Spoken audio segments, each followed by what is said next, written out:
周二，印尼海军与中国赴印尼援前救生舰艇编队在印尼巴厘岛召开联合新闻发布会。深圳卫视作为唯一的中国媒体，在现场进行了报道。截至目前，中国舰艇编队已经完成第一阶段的勘测任务，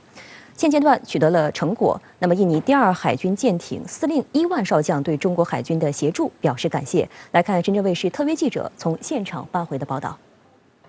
我们深圳卫视的直播从巴厘岛，在我们的海军基地在连帕萨。这一次的话呢，就是来救我们的那个印尼的潜水艇的话呢，是我们的中国政府的话呢，被印尼政府邀请来去帮他们来救这个潜水艇。 深圳卫视记者注意到，当前围绕南加拉402号的残骸划定了一个长3.7公里、宽2.5公里左右的勘测与打捞区间。失事潜艇断裂成舰首、舰桥和舰尾3节，坐沉于一个直径38米左右的海底火山口附近。印尼南加拉号潜艇4月21号在巴厘岛以北海域进行鱼雷发射演练时失联，艇内的53名士兵也全部失去音讯。 这艘潜艇由德国制造，1981年服役，是印尼军队拥有的5艘潜艇之一。据路透社报道，扫描发现潜艇在水下850米深的位置，远远超过其生存极限。 印尼海军早前在一份声明中称，潜艇可能在下潜过程中发生停电故障，导致控制系统中断，从而无法启动紧急响应程序。印尼宣布潜艇失事后，习近平主席在第一时间向佐科总统致慰问电，魏凤和国务委员兼国防部长向普拉博沃国防部长表示慰问。 由于印尼潜艇救援能力薄弱，没有建立相应的救援体系，南加拉号失联后，印尼正式发出国际援助请求。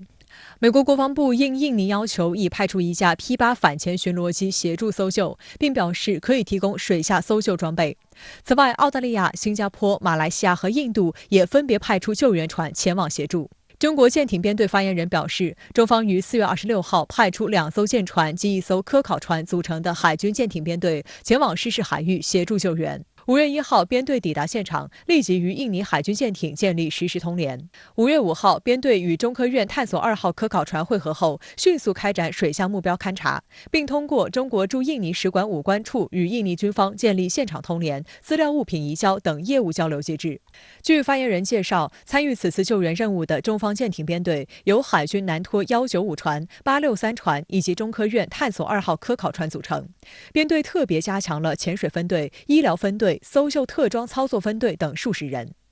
迄今为止，探索2号所搭载的深海勇士号潜水器累计进行水下作业13次。 探索2号首席科学家陈传旭指，通过广泛的勘察作业，中方已经比较全面地掌握了南加拉号潜艇所处的水下情况，并获得了失事潜艇主要残骸部件精确的形态与位置信息。此外，中方还对失事潜艇散落的艇首、舰桥、艇尾进行了细致的水下拍摄，基本摸清了3个主要部位的水中状态、地形外貌及由此形成的海底冲击坑。同时，新发现一处前期未被探明的散落的疑似潜艇首翼和多处中小尺寸的潜艇部件。与此同时，深海勇士号还从海底回收了一批失事潜艇的零散物品，尤其是在第6次下潜作业中，中国成功打捞出水了重达700公斤的救生筏。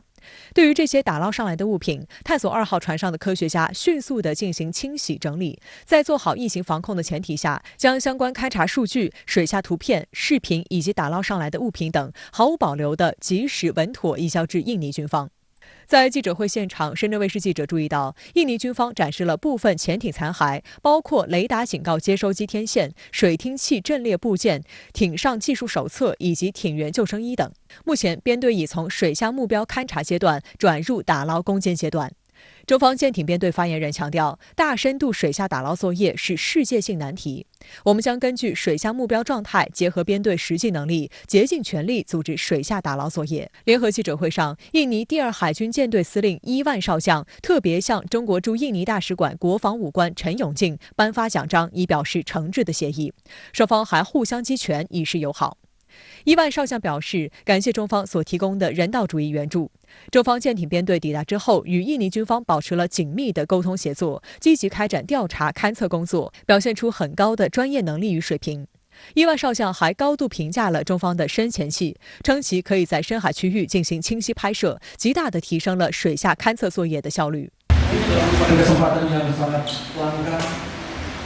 kita bisa langsung berkomunikasi dengan strategi, apalagi menurut Sang ini bahwa Hanyo pertama kali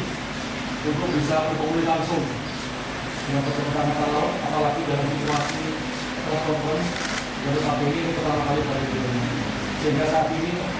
kami akan memberikan kenang-kenangan untuk diingat bahwa Level Legend Yojin pernah bertemu dengan kita, khususnya di luar negeri.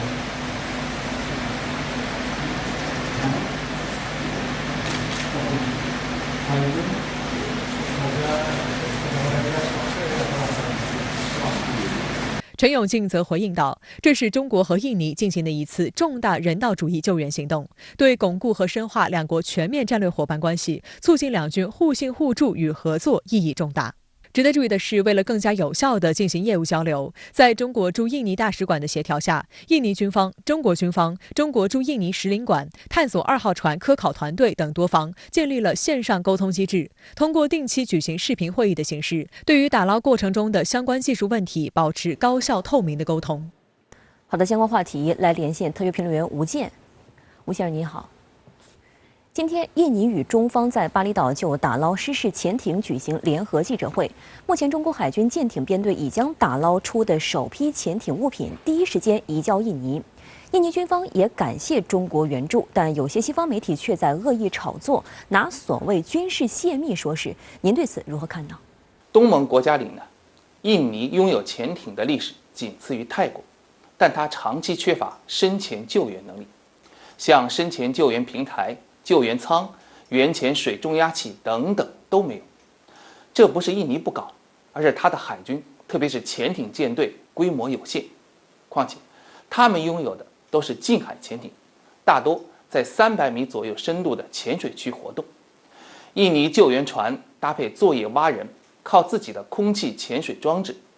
对付60到80米左右水深的救援大概就够了。这也是印尼潜艇常见的航行深度。然而呢，这次出事的深度已经超出了印尼海军的极限，势必要向外求援。目前呢，西方常见的跨国援潜模式叫锐屯，是以美国为主导，一旦谁家出事儿，美方就会出动深潜大队，也就是 DSU， 携带深潜器材，坐大飞机去援助。可看整个印尼事件当中，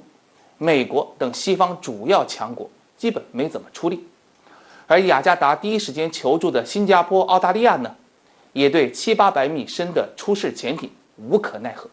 这就是力有未逮所造成的局面。随着形势变化，印尼出于死者为安和调查真相的目的，希望打捞潜艇残骸，对外提出了支援需求，这是可以理解的，而且也是向所有有能力而且和印尼友好的国家开放的。对于这一点，我相信也是中国能发挥作用的大背景。那么从技术来看呢，这些年中国无论军事防险救生还是深海探测打捞，都达到了世界领先水平。像10多年前公开报道我海军某深潜救生艇在大深度潜水里达到了518.2米的深度，打破了同类艇507米的记录。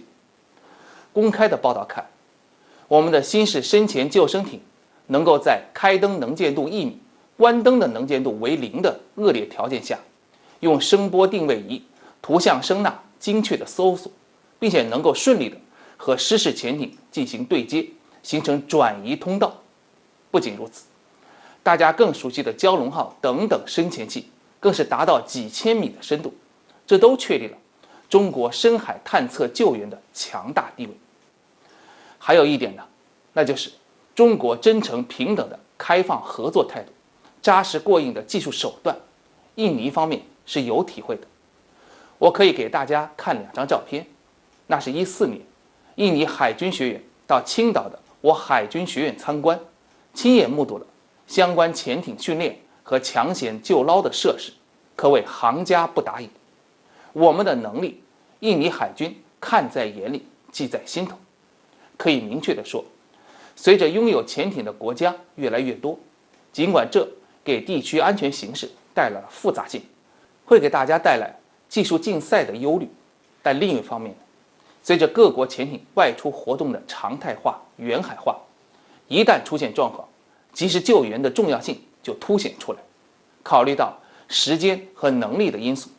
拥有深海潜水能力的国家反倒会获得更多的国际合作机会，